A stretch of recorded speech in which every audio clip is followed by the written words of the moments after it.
আপনি এখন মারা গেলে মানুষ আপনার মোবাইলে চেক করে দেখবে এটাতে গান আছে, সিনেমা আছে। গান সিনেমা মোবাইল থেকে ডিলিট করে দেন, তওবা করেন। পৃথিবী সাক্ষী হয়ে যাবে যে এই ছেলেটা মারা গেছে, ওর মোবাইলে তো সিনেমা আছে, ওর মোবাইলে নাটক আছে। মানুষ সাক্ষী হয়ে যাবে আপনার গুনাহের।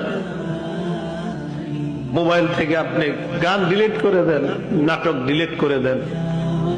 বন্ধুরা চাপ দিয়ে আমারে ফেসবুক খোলাইছিল, আমারে ফেসবুকে ইসলামী লেখালেখি করতাম। কিছুদিন পর বুঝতে পারলাম এখানে সময় লেখালেখি যদিও আমি করি, মানসিক যুদ্ধে লিপ্ত হইতে হয় ফেসবুকে। মানুষ পক্ষে লেখে, বিপক্ষে লেখে। পার্মানেন্টলি আমি ডিলিট করে দিছি, আমার কোনো ফেসবুক নাই। আমার জীবন কি চলে না বলেন?